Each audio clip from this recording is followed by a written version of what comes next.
Pablo le escribe a Creta para que amoneste a esta iglesia, para que viva recta, justa y piadosamente, y muestre la iglesia un verdadero arrepentimiento. Pablo quiere que la iglesia sea un ejemplo a los demás. Ahora bien, Tito era un griego seguidor de Jesús, quien durante años fue un confiable colaborador y compañero de viaje de Pablo. Una de las palabras griegas para mentiroso era cretizo, de donde viene Creta. Estas personas eran las personas que habitaban Creta, a las cuales, donde estaba la iglesia de Creta, donde Tito estaba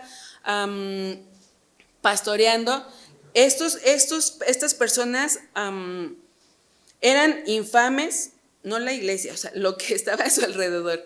Eran unas personas infames, eran personas traicioneras, avariciosas. La mayoría de los hombres en la isla habían servido como soldados mercenarios al mejor postor, y las ciudades de la isla eran conocidas por ser inseguras, plagadas de violencia y de corrupción sexual.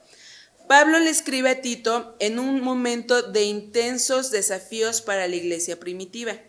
El cristianismo estaba expandiéndose, pero enfrentaba resistencia tanto de fuerzas externas como de problemas internos. Los romanos, cada vez más hostiles, presionaban a los creyentes, mientras que internamente empezaba a haber herejías y líderes sin escrúpulos.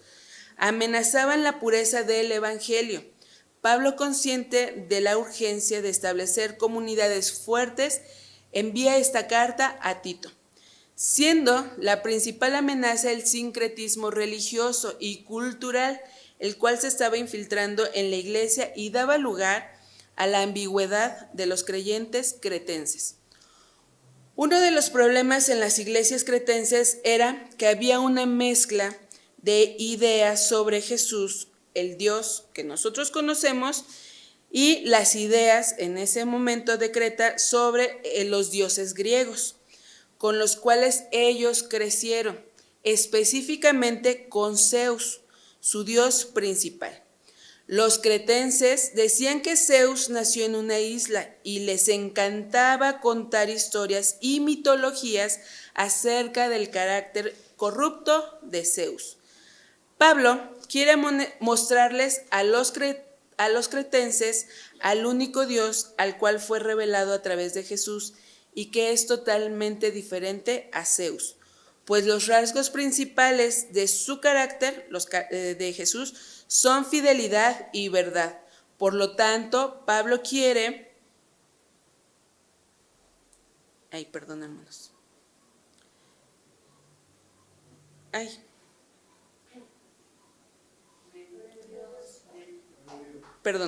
Les quiere mostrar la verdad y la fidelidad de Jesús. Esto realmente es un reto para los cretenses, pues su historia está llena de violencia e inmoralidad. Es necesario que Tito designe nuevos líderes para cada comunidad en una iglesia. Este equipo que Tito viene en los versículos de capítulo 2 del 1 al 10, es un equipo al que llama de ancianos, esposos o padres maduros cuya manera de vivir debe ser totalmente diferente a la cultura cretense. Ellos deben ser conocidos por su integridad, por su devoción completa a Jesús, su dominio propio y su generosidad, tanto en sus familias como en la comunidad en general. Y estos nuevos líderes deben enseñar las buenas nuevas acerca de Jesús y reemplazar a los líderes corruptos que necesitan ser confrontados. Con todo esto, hermanos, no sé si les suena un poco la historia de Creta con nuestra actualidad, porque podemos decir, ay sí, eran los cretenses, pero vamos a trasladarlo actualmente. Usted no me va a dejar mentir si yo le digo que la sociedad se ha estado contaminando más y más. Y es una sociedad, no sé si igual que los de Creta, pero sí en su mayoría avariciosos, amadores de violencia, mentirosos, Y más adelante, bueno, hay una parte, Pablo les muestra, déjenme les... Ok, Pablo lo que hace con la iglesia de Creta es que, y con los cretenses, es que él utiliza su misma filosofía, es decir, toma una cita de un antiguo poeta cretense, espero decirlo bien, Epiménides, quien fue muy franco. Este poeta les dice o describe así a los de Creta, que es una gente, los cretenses son siempre mentirosos, malas bestias, glotones, ociosos. Ellos borran la línea entre lo verdadero y lo falso, entre el bien y el mal, y lo único que les importa es el dinero. Entonces, este poeta, este griego decía, bueno, reconozcamos que no somos los mejores. Él lo tenía en mente y las personas lo tienen en mente. Si actualmente usted pregunta a alguien y les dice, ¿tú crees que la violencia ha incrementado, que la mentira, la maldad ha ido de aumento en aumento? Las personas están conscientes de que esto es así, ¿saben? No es como de, no, antes era más inseguro. No, hermanos, o sea, no nos mintamos, ¿no? Si el mismo, este griego decía, reconocemos que sí estamos mal, pues Pablo dijo, ok, sobre esto me voy a agarrar y entonces ahora yo voy a pedirles que ustedes, cristianos, ustedes que son diferentes, deben mostrar esa diferencia al pueblo cretense. No sean como ellos. Y es por eso que Pablo le dice a Tito, vas a poner líderes, porque la iglesia se estaba expandiendo, ¿sí? Pero cuando una iglesia comienza, pues tarda un poco en que haya personas preparadas para poder dar la palabra, para poder enseñar a los niños, todo eso, ¿sí? Entonces, estas iglesias iban creciendo, iban en aumento, pero no tenían líderes o personas que pudiesen hablarles acerca de la gracia y la salvación. ¿Qué pasaba? Que entonces había personas que decían, sí conocemos, y empezaban a tergiversar la palabra y enseñaban, empezaban a hacer esta mezcolanza de decir, bueno, o sea, vivimos en Creta, vivimos aquí en México. Es imposible, Lupita, que no seamos personas pues mentirosas, que no seamos personas imprudentes, personas chismosas, personas amadores de maldad, glotonas, ¿no? Porque es lo que dice este griego a los de Creta. Pero hermanos, es que Pablo le dice a Tito, sí, viven ahí, pero no deben de ser igual. Tú, Tito, tienes que poner a personas que sean serios, prudentes, sanos en la fe, en el amor, en la paciencia. Le dice, vas a empezar a poner gente que sea líder en las iglesias, pero que no sea igual a los de Creta, que combatan esta parte que los líderes falsos se habían levantado y habían hablado a la iglesia. Es como, por ejemplo, aquí no es una iglesia joven, o sea, ya tenemos tiempo, tenemos líderes que hablan la palabra, maestros que enseñan la palabra, pero imagínense que fuera reciente y que entonces alguien más viniera y le dijera a la pastora, yo puedo predicar porque yo ya sé, yo ya estudié. Y la pastora dijera, ah, bueno, te creo, porque estamos entre cristianos y hay honestidad, ¿cierto? Y la pastora dice, sí, te creo, adelante. Y entonces esta nueva persona empieza a meter nuevas ideas. Y es lo ahorita en todos lados dicen, ¿no?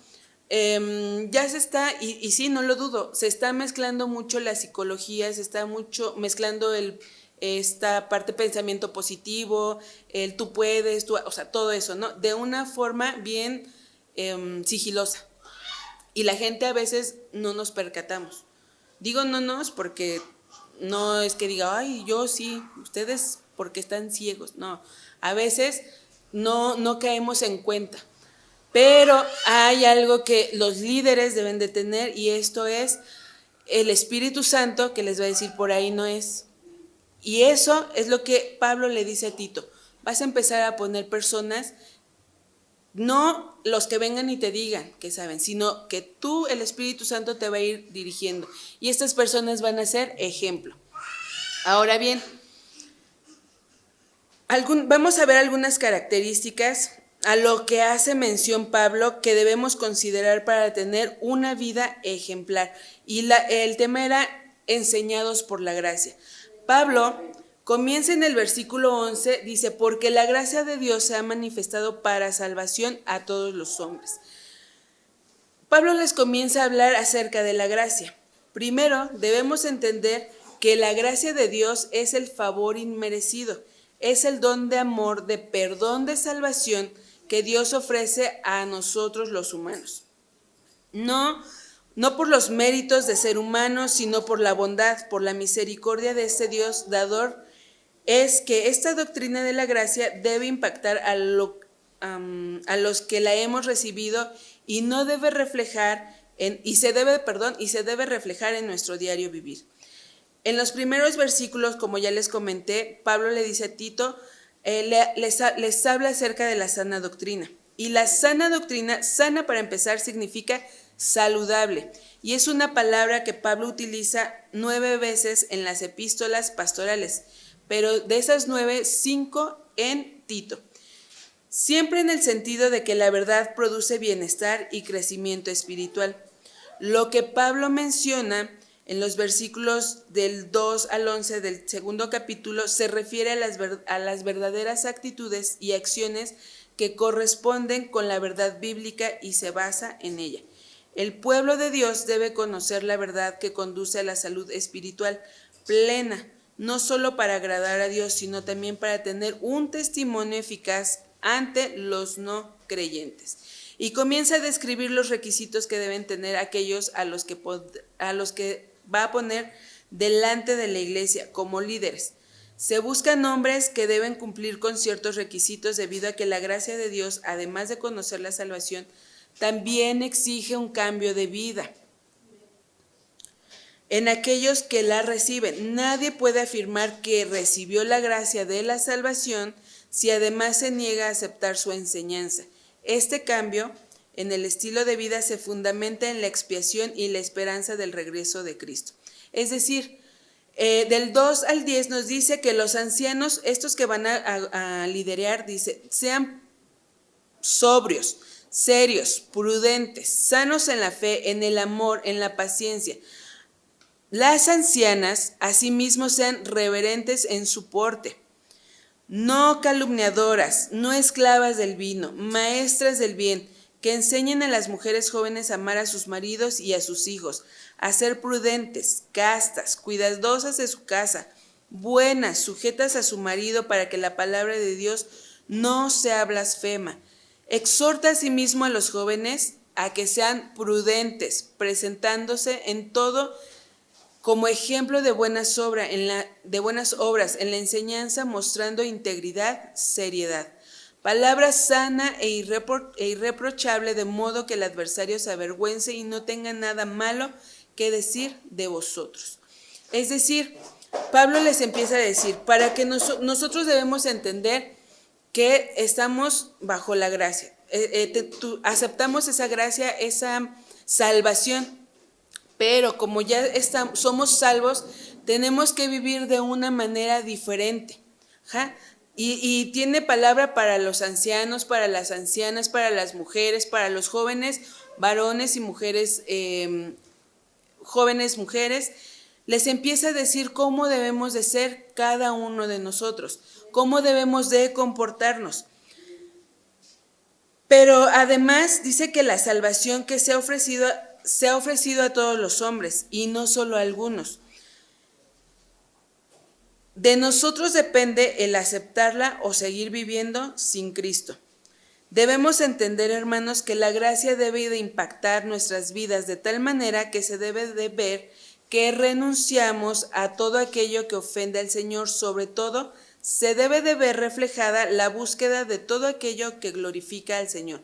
Si nosotros hemos aceptado la gracia de Dios, si nosotros hoy por hoy somos salvos, entonces esta gracia nos va a impactar y nos debe hacer nuevas personas. Y ya lo hemos visto en anteriores prédicas, que debemos de dejar nuestro viejo hombre y comenzar a trabajar en este nuevo hombre, ¿sí? Con estas nuevas vestiduras que Dios nos da.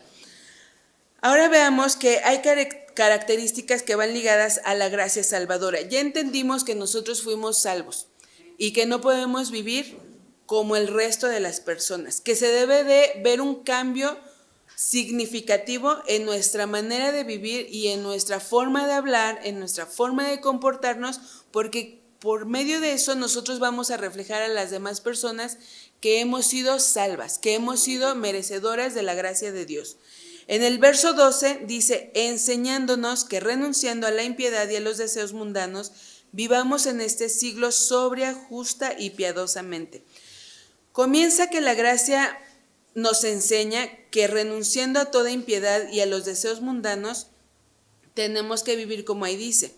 Entonces, la palabra enseñar viene del griego paideu, que es instruir. Este es un verbo que se refiere a que un padre hace por lo que un padre hace por un niño. Habla de todo el proceso de entrenamiento, es decir, enseñanza, aliento, corrección, disciplina. La gracia es un maestro en este sentido.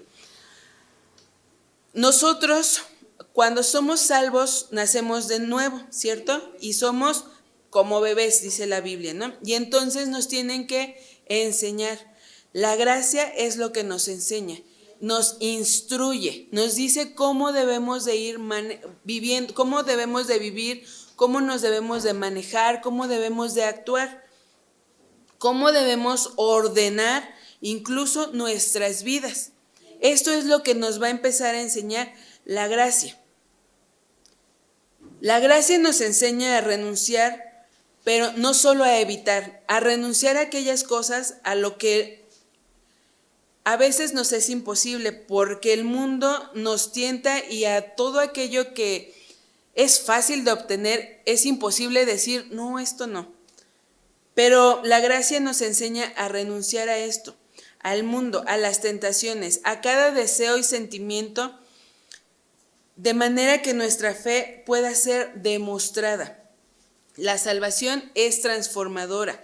Segunda Corintios 5:17 dice, de modo que si alguno está en Cristo, nueva criatura es, las cosas viejas pasaron. He aquí, todas son hechas nuevas. Y es que nosotros, si estamos en Cristo, lógicamente ya, nuestra vida pasada ya quedó atrás. Ahora tenemos que vivir de una forma diferente. A veces, hermanos, no estamos dispuestos a negarnos.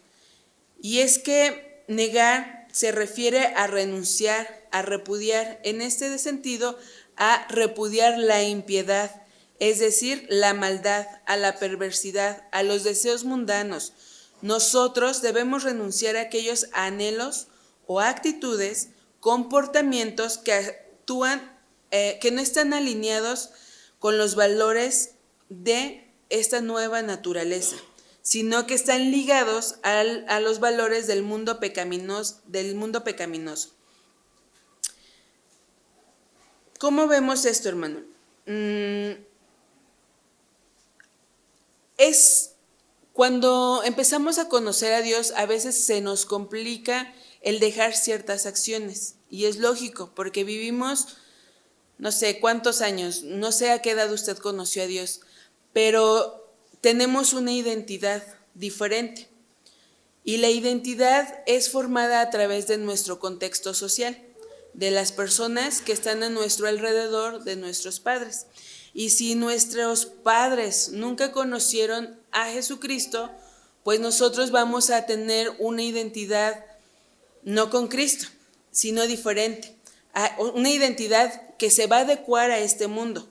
Y no vamos a ver ciertas cosas que son pecado, que son deseos que nos van a llevar, nos van a alejar, mejor dicho, de Dios, ¿sí? Nosotros no lo vamos a ver de esa manera, pero ¿qué pasa? Cuando nosotros venimos a Cristo, conocemos de Él, empieza en nosotros a formarse una nueva identidad. Y esta nueva identidad va a chocar con la anterior, porque tenemos hábitos.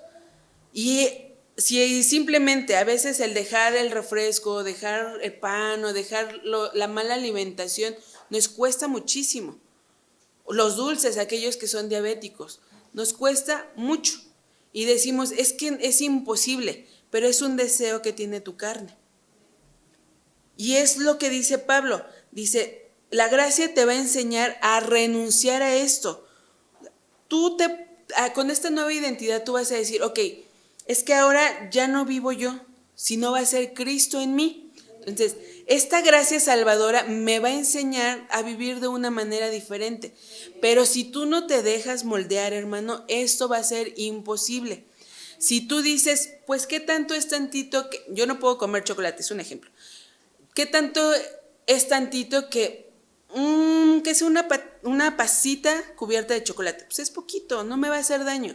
Pero sabes que de poquito en poquito, no sé si les pasa, pero a mí me pasa con unos tampones de chocolate, que comes uno y de repente ya es, ay, no puedo, y te acabas. O sea, una vez creo que me comí como 1 kilo de esos chocolates, de verdad, y envidiosa porque no invité, ¿no?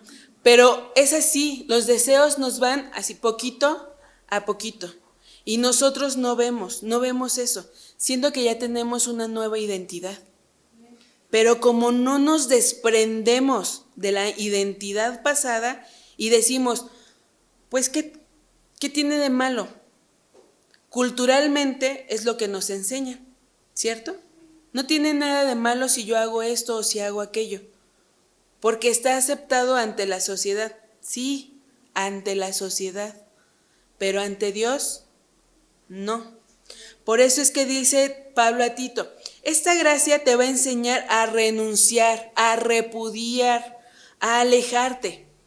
Si nosotros lo vamos a ir trabajando, porque esto es algo que tenemos que habituar a nuestra nueva manera de vivir. No es imposible, hermanos. ¿No es fácil? No, pero no es imposible. Si ustedes se toman de la mano de Dios y empiezan a decir, ahora yo quiero vivir como tú quieres, que yo deba vivir, así es como vamos a avanzar. Pero si no, alejados estamos. Déjense enseñar por la gracia, para que ustedes aprendan a renunciar a esta impiedad, a los deseos mundanos. Y luego dice, vivamos en este siglo sobria, justa y piadosamente. Cuando Pablo les dice en este siglo, en ese momento era Creta, pero ahora nos dice en este siglo, ahorita, en la actualidad. Y es que a veces decimos, bueno, es que esta palabra o lo que viene en la Biblia, pues fue escrito para aquellos, pero ahorita ya no. Con lo que yo les leí un poco del contexto de Creta, ¿creen que esto aplique para nosotros o sigue siendo para los de Creta? Aplica para nosotros también, ¿verdad? Entonces, por eso es que Pablo nos dice, vivamos en este siglo, hoy, porque en ese momento había ciertas dificultades alrededor de los de la iglesia de Creta, pero hoy tú presentas ciertas dificultades. Por eso es que te dice, vive hoy sobria, justa y piadosamente. Cuando nos habla de vivir sobriamente es con sensatez, con moderación, sugiriendo el ejercicio del dominio propio, que gobierna todas las pasiones y deseos, posibilitando al creyente ser conformado a la mente de Cristo. Efesios 5, 15, 16 nos dice, mirad pues con diligencia cómo andéis, no como necios, sino como sabios, aprovechando bien el tiempo, porque los días son malos. Debemos buscar un equilibrio, evitar los excesos en la alimentación, hasta en eso, hermanos. Las bebidas, el trabajo y el tiempo libre. No debemos de ser ociosos, sobriamente. Debemos vivir en moderación, usar los recursos y las oportunidades con sabiduría y responsabilidad. En esta parte de la moderación entramos muchos, porque a veces no tenemos muchos recursos y aún así queremos vivir como lo que no somos. Por eso es que te dice, vive sobriamente, vive en moderación. Pero también sobriamente significa o se hace referencia a tener un autocontrol. es decir, ser capaz de controlar tus impulsos y deseos para tomar decisiones saludables y equilibradas. Tú, para tener este autocontrol, tienes al Espíritu Santo. Si tú crees que no puedes, Espíritu Santo, no me dejes, enséñame, guíame, muéstrame cómo, porque por nosotros solos, hermanos, no vamos a poder. Pero también te dice que te dejes enseñar para renunciar a la impiedad y a los deseos, viviendo justa. Ya vimos cómo es sobriamente, ahora vamos a ver cómo es vivir justamente, y es que esto nos relaciona a vivir en una forma honesta, es decir, ser sinceros con nuestras palabras y nuestras acciones, tanto en lo público como en lo privado. Vivir en integridad, vivir de acuerdo con nuestros principios morales y valores que tenemos, actuando con coherencia en todas las áreas de nuestra vida. Con veracidad, hablar con sinceridad y transparencia. Con equidad, tratar a todos por igual sin discriminación o prejuicios. Cuando nos habla de justicia, no solo nos habla de ser justos o de ser, en esta parte como lo veíamos en una ocasión, ser justos, ser apartados, pero sí nos dice que debemos de ser honestos, ser veraces, ser coherentes con nuestra forma de vivir. Aquí no debemos de ser, aquí en la iglesia unos, en nuestro trabajo de otra forma, en nuestra escuela de otra forma, porque al final tú puedes engañar a las personas, pero no engañas a Dios. Entonces sí debemos de ser coherentes con lo que decimos, pero también con lo que hacemos. Y nos dice aparte que también debemos de vivir piadosamente. Esto es más que nada una reverencia por Dios, es reconocer la autoridad y el poder de Dios y vivir de acuerdo con sus enseñanzas, teniendo fe, tener confianza en Dios, en su poder y en buscar su dirección en la vida. Amar al prójimo, ser compasivo, generoso y servicial con los demás, mostrando amor y cuidado por sus necesidades. Pero también debemos de tener una vida en oración. En esta parte, apenas yo le comentaba a unos jóvenes, yo les decía, a veces confundimos el amar al prójimo. No está mal el amar al prójimo, porque dice su palabra que lo debemos de amar como a nosotros mismos. Pero a veces esto chocamos un poco con una parte de la escritura cuando dice qué relación tiene la luz con las tinieblas y que no nos unáis a yugo desigual, ¿cierto? Pero esto hacía referencia un poco a que a veces confundimos el amar al prójimo o el decir, yo tengo que amar a este prójimo tal cual. La Biblia no, sí lo debes de amar, pero se refiere más al hecho de que no tengas esta mezcolanza de ideas.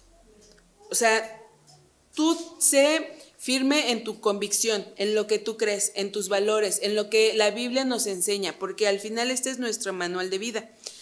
Esta nos enseña a amar al prójimo, pero no te dice que por amarlo tienes que aceptar las ideas o pensamientos que el mundo tiene. A eso se refiere. Entonces, sí, amemos a nuestro prójimo, pero por ese amor al prójimo, hablemosle de esta palabra, de la salvación. Traigámoslos a los pies de Cristo. No hagamos esa mezcolanza, porque tal vez vas a decir, pues es que debo de vivir piadosamente, y el mundo tiene un significado diferente a la piedad, al que nosotros debemos de tener. Nosotros debemos de reflejarlo a través de hablarles acerca de esta salvación. Ama a tu prójimo, pero por ese amor háblales. Háblales de la palabra, háblales acerca de este Dios que sana, de este Dios que salva, pero que no está de acuerdo con su pecado. Y Él quiere que esa persona, así como nosotros, cambie su manera de vivir. Pablo le dice a Tito todo esto porque había líderes que estaban profesando algo falso con sus creencias. Acuérdense del sincretismo, que es esta mezcolanza que hablaba acerca de Jesús y de Zeus. Entonces los cretenses no lograban entender que la gracia los cambiaba y querían seguir viviendo conforme al mundo. ¿Tú eres como esos cretenses? ¿Todavía no logramos entender que la gracia ya nos cambió? Y es por eso que queremos seguir viviendo como el mundo nos dicta. Había líderes corruptos. Muchos cristianos tienen hogares y vidas personales que eran un desastre. Por eso es que Pablo resalta el resultado de esta situación y les deja en claro que el mensaje de Jesús es desacreditado con nuestra forma de vivir, si no es conforme a la palabra. Sus vecinos, en ese entonces de los cretenses, podían decir como ahora, ¿y eso que es cristiano? ¿Y eso que va a la iglesia? ¿Y eso que se viste con falda larga y es hasta acá? Porque los cretenses no habían entendido lo que era la gracia y seguían viviendo como era su entorno. Había vecinos chismosos en ese entonces como los puede haber ahorita, pero ¿sabe qué, hermano? Que nosotros provocamos eso, porque nosotros a veces ahí andamos, no, es que soy cristiano y nuestras alabanzas y todo, pero nuestra manera de vivir no lo refleja. Acuérdense que la gracia nos enseña a vivir sobria, justa y piadosamente. Y ya vimos cómo es vivir justamente, piadosamente y sobriamente. ¿Lo estamos reflejando? Porque Pablo es lo que le preocupa. ¿Cómo vamos a seguir hablándoles si los que están adentro no están reflejando lo que Dios nos enseña? Versículo 13. La gracia nos enseña a esperar y prepararnos para la esperanza bienaventurada. Esa esperanza no es el cielo o gloria, sino Jesús mismo, cara a cara, más cerca que nunca. Y esto lo veíamos un poco más el día miércoles, cuando hablábamos de cielos nuevos, tierra nueva y todo lo que nos espera. Entonces, nosotros, esta gracia, nos enseña a guardar una esperanza. Aguardando nos indica que los cristianos debemos vivir esperando activamente el regreso de Jesús. Este regreso debe ser preciado para el cristiano, considerar que Él vino la primera vez para salvar el alma del hombre, pero Él vendrá por una segunda vez para resucitar el cuerpo. Él vino en la primera ocasión para salvar al individuo y Él vendrá la segunda para salvar la sociedad. Él vino la primera vez a una crucifixión, pero Él vendrá una segunda vez a una coronación. Él vino la primera vez en humildad, pero Él vendrá una segunda vez en gloria. Él vino la primera vez y fue juzgado por el hombre. Él vendrá una segunda vez para juzgar a todos los hombres. El versículo 14 nos dice que Él se dio a sí mismo por nosotros. Cada palabra de esta descripción del sacrificio de Jesús es importante. Jesús se dio lo que significa que esto fue voluntario. Se dio a sí mismo. Y Él lo que significa que dio todo lo que podía dar. Jesús se dio a sí mismo por nosotros, lo que significa que Jesús fue dado como un sustituto del hombre pecador. Y vino para redimirnos. La redención significa ser liberado de la esclavitud a través del pago de un rescate. Somos liberados de la esclavitud del pecado y comprados para su servicio. Dice, quien se dio a sí mismo por nosotros para redimirnos de toda iniquidad y purificar para sí un pueblo propio. Cuando habla de un pueblo propio, es un pueblo reservado especialmente para Él. Propio también significa especial. Nosotros somos un pueblo especial y reservado exclusivamente para Él. Las buenas obras son el producto y no el medio de la salvación, porque nos habla acerca de que este pueblo propio debe ser celoso en buenas obras. Y no es porque ya seamos salvos, digamos, pues como ya soy salvo ya no tengo que hacer buenas obras. Al contrario, ese es nuestro fruto de salvación. Entonces, aún con más razón debemos de hacer buenas obras, pero no creyendo que por las buenas obras vamos a ser salvos. Eso no, hermanos, eso se nos debe de quitar de nuestra mente. Efesios 2:10 nos dice, porque somos hechura suya, creados en Cristo Jesús, para buenas obras, las cuales Dios preparó de antemano para que anduviésemos en ellos. Este pueblo debe ser celoso, ya los decía, de buena obra, por lo que la redención vuelve a vincularse específicamente con la vida piadosa. Somos redimidos y comprados para vivir con celo. Este es un celo con conocimiento y celo con la rectitud de nuestra propia vida. Antes de tener un celo por nuestras vidas propias. Ahora bien, hermanos, a veces se nos complica el entender que somos este pueblo redimido y que debemos de mostrar esa redención a los demás. Por eso es que Pablo le dice que Jesucristo, les recuerda, ¿no? Les recuerda que Jesucristo vino por nosotros, a redimirnos de toda iniquidad y para purificarnos, porque nosotros somos su pueblo, un pueblo escogido y especial.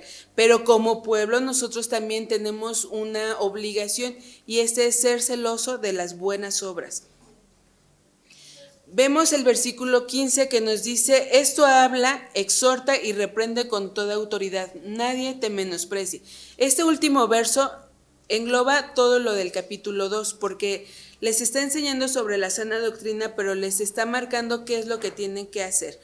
Estos tres verbos, habla, exhorta y reprende, son tres verbos que identifican la necesidad de proclamación, aplicación y corrección a través de la palabra.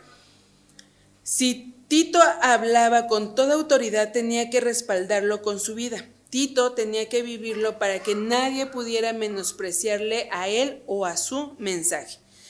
Pablo lo que quiere decir a Tito es que aunque sea una iglesia joven que va comenzando, considere que viven en un entorno que no es nada fácil, que está lleno de pecado, de deseos, y lo importante, lo que él quiere que entienda y que transmita a la iglesia de Creta es que como cristianos deben de ser ese ejemplo, deben demostrar que ellos fueron y son merecedores de la gracia, que esta gracia vino a cambiarles y a transformar sus vidas.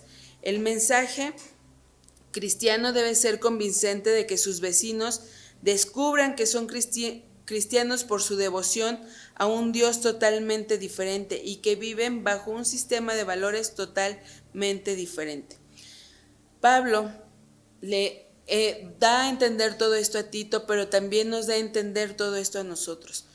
Nosotros debemos de vivir de una manera muy diferente a este mundo, ir contracorriente. E ir contracorriente no siempre es fácil, hermanos, pero siempre debemos de tener en cuenta que nosotros fuimos salvos, somos salvos y somos redimidos, y nosotros debemos demostrar nuestra manera de vivir a los demás, pero ser ejemplo en todo lo que les decía a los ancianos, al ser serios, prudentes, sanos en la fe, en el amor, en la paciencia. Mujercitas, nosotros conforme vamos creciendo debemos de ser más maduras intelectualmente, en la palabra, para que nosotros les enseñemos a los nuevos. Jóvenes, también hay palabra para ustedes y les dice que se presenten en todo como un buen ejemplo, en buenas obras. Ustedes a lo mejor van a decir, bueno, es que sí lo hacemos, y aquí pueden mostrarse de una forma distinta. Hay una ilustración, una historia de la mitología griega que habla acerca de un joven que era Ulises, y este joven nos dice parte de esta historia que él tiene que regresar a su casa. Peleó una batalla, la termina y él tiene que regresar a su casa con su familia, con sus hijos. Pero dice que para hacerlo él tiene que pasar por cierto lugar por donde hay sirenas. Y ustedes saben que las sirenas se les conoce que porque su canto te envuelven y lo usan pues para los marineros pues matarlos, ¿no? Es mitología griega, hermanos, no es lo que dice la palabra. Pero ¿por qué se los explico? Porque quiero que entiendan esta parte.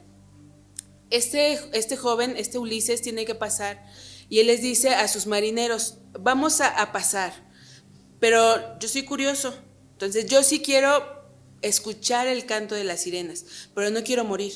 Entonces ustedes van a ponerse tapones, ceras en sus oídos, de forma que no escuchen el canto de las sirenas. Yo me voy a amarrar al mástil, para que cuando yo las escuche, yo no caiga en la tentación de correr hacia ellas. Por mucho que yo me jale, por mucho que yo les grite que quiera ir, ustedes no me van a soltar, no lo van a hacer. Y pasa el mar, escuchan las sirenas, Ulises escucha el canto de las sirenas y entonces él hace la batalla porque quiere ir con las sirenas. Los marineros lo que hacen es agarrarlo, sostenerlo. ¿Sabe, hermano, que a veces nosotros somos como Ulises? Curiosos. Y queremos que los demás nos sostengan en lo que yo voy y veo el canto de las sirenas. Los deseos, porque las sirenas muestran los deseos carnales. Entonces decimos, mira hermana, usted sosténgame, mientras yo tantito voy acá, es que quiero ver. Uno lo sostiene, pero no siempre, hermano, porque se van a contaminar. La mitología griega en este relato pues nos dice que Ulises pasa, ¿no? Sin problema. Lo que pasa con las sirenas es que mueren de desesperación porque no lograron su objetivo. Que eso sea, hermanos. Utilicen esta referencia, no digan, ay, la Biblia habla de esto. No, utilícenla como una metáfora. No caigan en estos deseos. El mundo nos ofrece infinidad de cosas y te lo maquilla bien bonito. Te dice, si tú haces esto no pasa nada, porque ya está socialmente aceptado, sí, pero pásalo por este filtro. Esto. Porque esto no se va a basar a la sociedad, ni se va a ir cambiando. Este es nuestro manual de vida. No solo a los jóvenes, nosotros también como adultos hay deseos que cantan y nosotros podemos caer. ¿Cuáles son esos deseos que te atraen? Y al decir deseo no solo me refiero a algo sexual, hermanos. Hay diferentes tipos de deseos. La flojera, la glotonería, no sé, pónganle el nombre que ustedes quieran, porque al final cada uno es diferente y cada uno vive la vida de una forma diferente. Qué genial sería que sí todos nos basáramos en este manual de la vida, pero no sucumbas ante el canto de esas sirenas. Sé ejemplo, como Pablo le dice a Tito, busca hombres sabios. ¿Habrá entre nosotros hombres sabios, prudentes, que tengan una conducta intachable, que puedan enseñar a los demás? El último versículo le dice a Tito estos 3 verbos, exhorta, enseña, pero aparte le dice, nadie te menosprecie. Este último es para los que predicamos. Habla, exhorta y reprende. Pero Pablo le dice esto a Tito y Dios nos los dice a nosotros. Cuando nosotros, y ustedes lo saben, cuando nosotros nos paramos aquí es porque la palabra ya la vivimos, porque la vamos a vivir y por eso es que podemos ser maestros, porque podemos hablar, exhortar y reprender. Pero también nosotros debemos de ser ejemplo para los hermanos que están allá. Ejemplo en todo. Y esto es como nos comportamos aquí, nos comportamos allá. Si nosotros les decimos, hermanos, vengan aquí y estén temprano en la casa de Dios, ¿yo lo estoy haciendo? Porque si no lo estoy haciendo, ¿cómo los exhorto? ¿Cómo los reprendo? ¿Cómo les hablo? Un ejemplo. Mi vida debe ser un ejemplo. De manera que los hermanos que están allá también digan, sí se puede. Pero también los hermanos de allá luego dicen, pues ellos están puros santos. No, tenemos las batallas. Batallas que a veces Solo Dios sabe. Y los líderes, pues que están arriba de nosotros, tengo esto, en oración, en oración. Hermanos, nuestra vida debe ser en oración, en el estudio de la palabra de Dios. Porque es bien fácil guiarnos en el canto de las sirenas. ¿Qué nos ofrece este mundo cuando nos sentimos mal? Debemos de ser ejemplo en todo, tanto los que estamos adelante como los que están sentados, porque hermanos, un día ustedes también deben de estar aquí. No pueden estar toda la historia de su vida cristiana sentada. Tienen que trabajar, tienen que comenzar también, sí, tengo que ser como ese anciano, como esa anciana, como lo describe Tito en los primeros versículos del capítulo 2.